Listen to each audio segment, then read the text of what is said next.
Fala pessoal, estamos aqui no canal mais vampiresco da cultura pop. Hoje vamos falar sobre X-Men 97, segunda temporada, né? A Disney Plus liberou 3 episódios pra gente assistir, gente. Bora comentar, mas antes do vídeo começar, vamos se inscrever no meu canal, deixar o like, compartilhar, comentar qual a sua cena favorita, quem você está amando, quem você está odiando. Comenta, gente, que me ajuda bastante. E bora pro vídeo. A mim, meus X-Men. Gente, basicamente, o episódio começa recapitulando pra gente o que aconteceu no último episódio da primeira temporada, né? Que o grupo foi dividido, um grupo foi pro passado e outro grupo foi pro futuro, né? O grupo do passado, gente, é o Xavier, Magneto, Vampira, Noturno e Fera, estão 3 mil anos antes de Cristo, na época do Ensabanur, que é o Apocalipse jovem.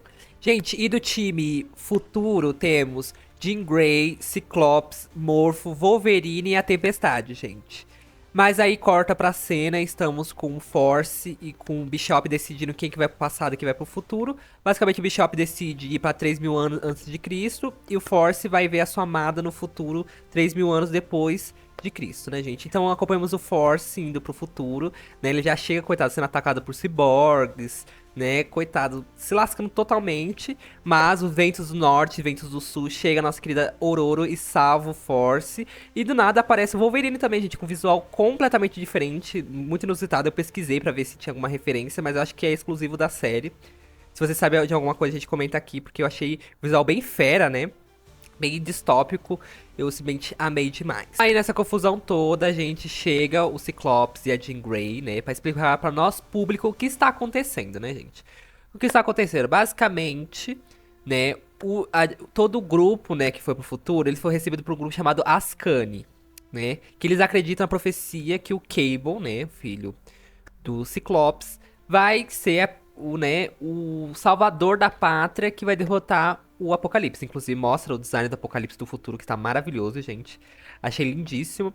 E ele manda, né, os 4 cavaleiros do Apocalipse ir atrás do Cable pra ele ser o receptáculo do Apocalipse, pra ele viver mais. Eu não sei se é pra viver mais ou se é pra, tipo, ser eterno. Eu não entendi direito, mas é mais ou menos isso.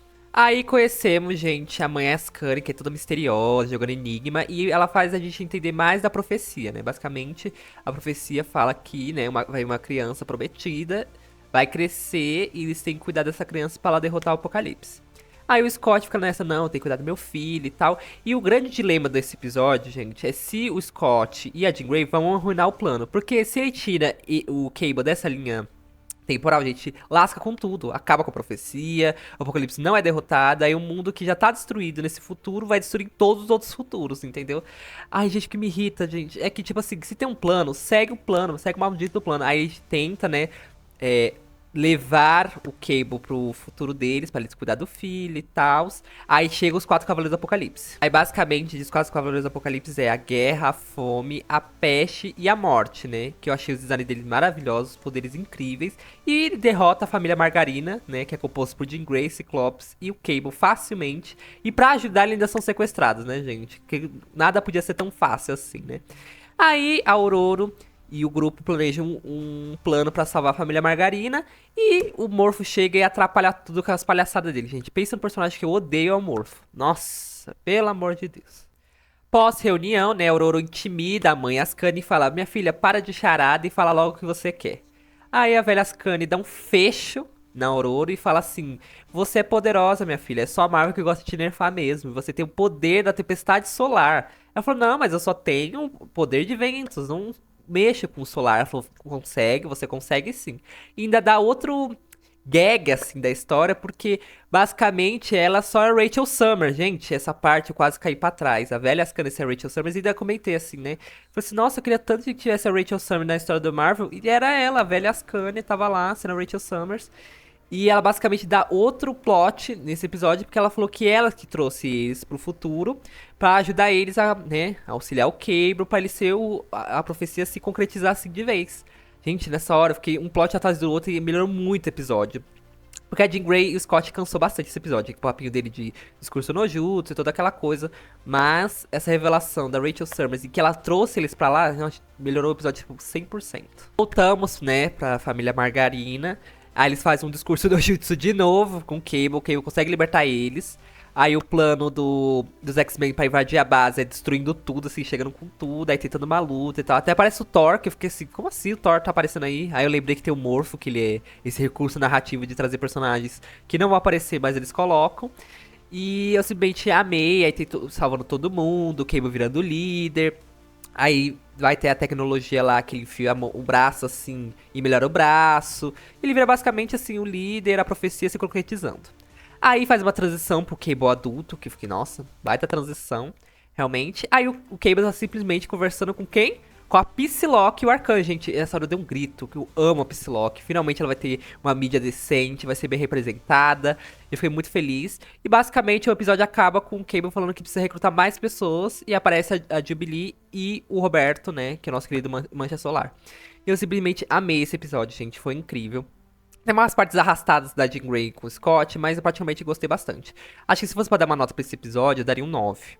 9 porque ele foi um episódio até que dinâmico, teve lutas, teve poderes novos, personagens novos, né, revelações muito boas, né, da Rachel Summers que eu simplesmente amei, gente.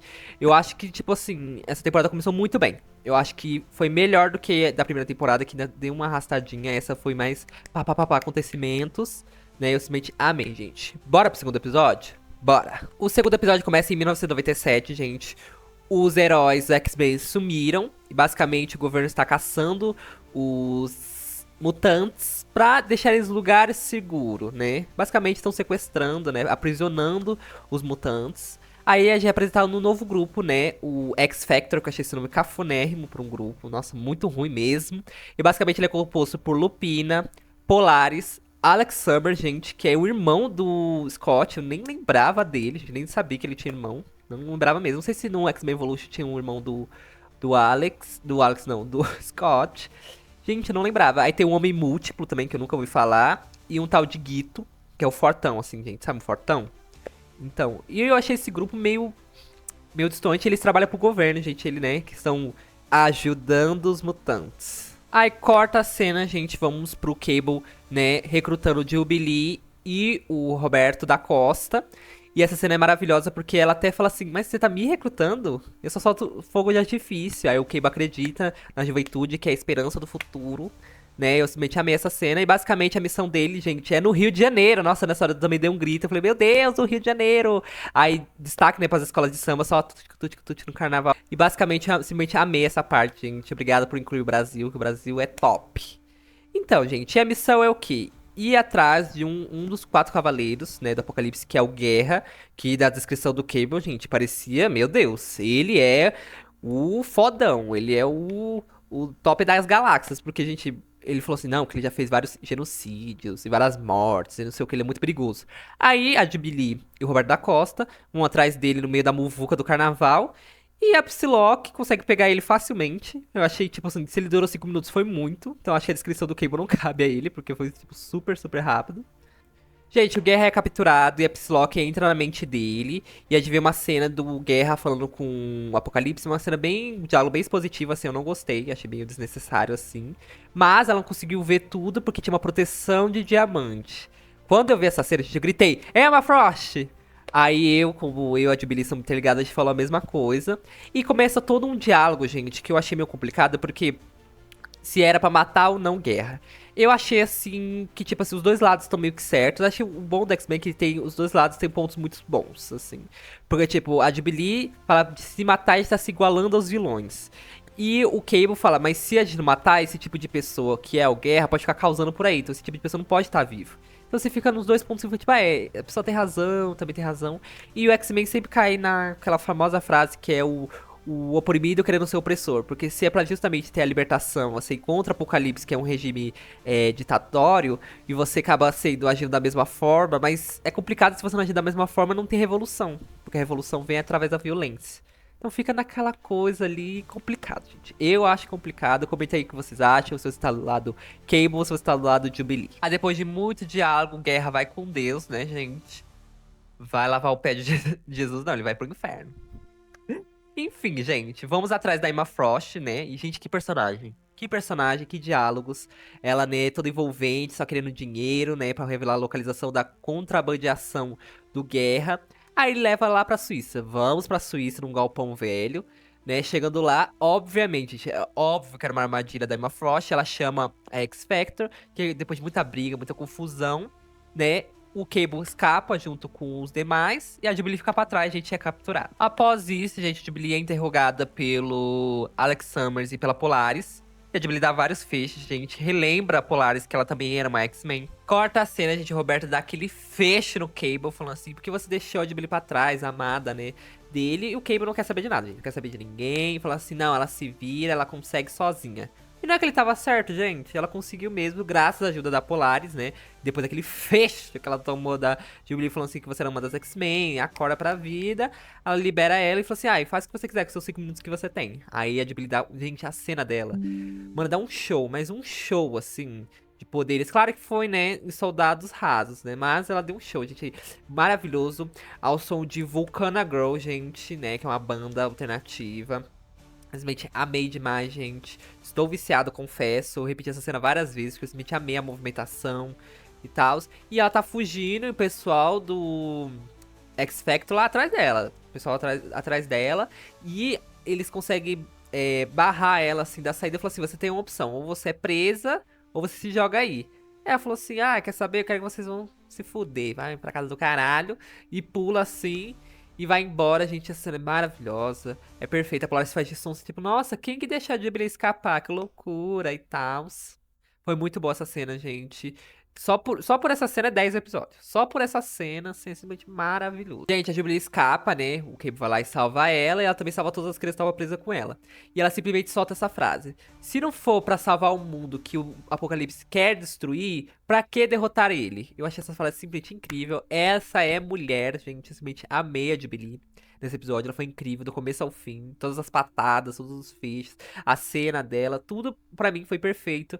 Todo o destaque que a Jubilee merece. E aí o Cable fica assim em choque, né, com essa frase e fala assim que a juventude é a salvação da humanidade. É muito chique essa cena, gente. Eu simplesmente amei. Aí a última cena, gente, desse episódio é o Cable voltando, né, a criança, né, nessa linha temporal confusa do futuro. E ele simplesmente tá mandando todos os X-Men pra linha temporal deles de volta. E fazer aquele todo trabalhando. Não, filho, a gente volta pra te buscar e não sei o que. Toda aquela coisa. Um saco, né, gente? Quase destruiu o meu 10, mas não, gente. Esse episódio teve Brasil. Esse episódio teve Jubilee. Esse episódio teve tudo de bom e é 10, gente. 10, 10, 10, sem dúvidas. Comenta aqui se você concorda, gente. Qual foi o seu episódio favorito. Comenta tudo, gente. Eu quero que vocês comentem. Comenta, compartilha. Bora, bora, bora. Enfim, gente. Bora pro terceiro episódio, né, gente? Que pra mim foi o episódio mais fraco de todos, assim, sem sombra de dúvidas, que foi do Ensabanur, que é basicamente o Apocalipse jovem, lá 3.000 anos antes de Cristo. A gente voltando pra outra equipe, né, dos X-Men. Começa com a aparição dele já, né, falando com uma pessoa misteriosa, e quando essa pessoa misteriosa aparece, quem que é? O Magneto. Nossa, eu falei, meu Deus, vai dar tudo errado, gente. Escutar o Magneto, gente, o Magneto me irritou tanto nesse episódio, mas tanto. Pensa num personagem chato. Chata pra cacete, gente. Muito mimizenta, muito chato. Pelo amor de Deus, gente. Aí ficou lá, né? Falou, não, você tem que fazer a diferença, né? Não se rende ao ódio, pipipi, popopó, toda aquela coisa, né, gente? Aí, nesse episódio, descobrimos, né, a história de origem do Ensabanur, que é basicamente que a mãe dele jogou ele na areia, assim, que ele era bebê, que ele nasceu diferente, né? Ele é o primeiro mutante, gente, por isso que ele é tão icônico, assim. Ele foi o primeiro mutante, assim, da face da Terra. Ele foi jogado, assim, na areia, assim, pra morrer. E um escravagista vê esse bebê, salva ele daquela situação e bota ele com o quê? Como escravo do faraó, que já é péssimo, né? Então, basicamente, resumidamente, é isso, tá, gente? Aí ele cresce, consegue fugir dessa escravidão e faz uma rebelião pra acabar com a escravidão no Egito, né, e salvar todas as pessoas que estão ali. É basicamente isso, gente. Já corta pro Ensabanur, né, lá com seu bando da rebelião pra acabar com a escravidão. Entra, invade, derrota um elefante gigante, derrota o escravagista. Na hora que ele ia matar, a gente aparece até uma sombra assim do futuro do Apocalipse. E pra não perpetuar o ódio, gente, pra justamente não virar o Apocalipse, Magneto para ele e fala assim: não mata ele agora. Prende ele e depois resolve o que a gente vai fazer. Beleza, aí o nosso Sabanur fica puto, o amigo dele, né, que é um careca, fica puto também, porque tipo, não, você tinha que ter matado ele, a gente veio pra justamente isso, você não vai lá e não mata. Aí beleza, voltamos para a base, né, do Ensabanur. E temos o time, né, que é o Fera, o Noturno, a Vampira, o Xavier e o Magneto, tentando construir, né, uma máquina pra eles voltarem pra linha do tempo dele. Aí dá tudo errado, os robôs, né, que eu esqueci da parte que o Faraó simplesmente do futuro. Eu não entendi nada dessa parte, se vocês puderem me explicar nos comentários, porque eu simplesmente não entendi porque do Faraó do futuro. Não sei se eu perdi alguma cena que explicou, se ainda vai explicar. Os robôs super tecnológicos, né? E aí eles não conseguem, gente, é bem triste essa parte. Aí tem toda a conversa do professor Xavier com o Magneto, falando assim, não, porque... Aí as duas partes que eu falo, né, que tanto da Jubilee como do Cable lá no segundo episódio. Que é basicamente o Xavier acredita que se eles conseguirem moldar o Apocalipse, ele não vai virar o que ele vai virar no futuro. Basicamente, dá pra você moldar um herói e mudar a narrativa. E o Xavier acredita que se ele mudar a narrativa, vai mudar toda a linha do tempo, aí vai cagar tudo. Porque os dois pontos são válidos. Dá pra você moldar uma pessoa a partir dela ser herói, mas se você mudar a linha do tempo, vai lascar com tudo. Então os dois ficam ali discutindo, né? Toda aquela coisa.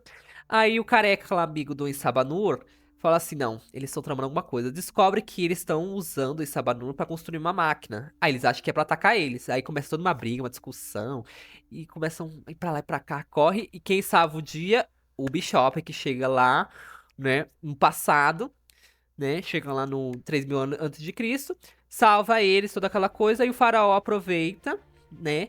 E joga uma rajada, assim, um Kamehameha, gente, que destrói a base e basicamente o episódio acaba assim. Gente, esse episódio passou assim, gente, juro por Deus. E eu nem resumi a história. A história, basicamente, do episódio é só isso. É só toda a juventude do Ensabanur. Eu achei esse episódio muito fraco, gente. Muito fraco, poucos acontecimentos, poucos diálogos, poucos, né? Realmente uma o movimento da história não muda tanto. E basicamente é um mini prequel que né, é totalmente interessante, não acontece muita coisa, mas eu vou passar um leve paninho, por quê? Porque essa é a parte 1, né, do Ascensão do Apocalipse. Então, como é a parte 1, a partir daí provavelmente vai encerrar, né, o ciclo e vai dar pra gente entender melhor. E a gente, eu praticamente gostei muito dos 3 episódios. O terceiro episódio foi mais fraco, realmente. Eu simplesmente amei como a animação tá bem mais bonita, bem mais interessante, bem mais envolvente. Gente, comente tudo, né? Deixa suas opiniões, compartilha, comente, se inscreva no meu canal, comenta qual o próximo tema que vocês querem que eu traga. Se querem que eu traga One Piece, se querem que eu traga um filme de vampiro. Meu canal é totalmente sombrio, gente, pode pedir o que vocês quiserem que eu traga, tá, gente? É isso, um beijo e até a próxima!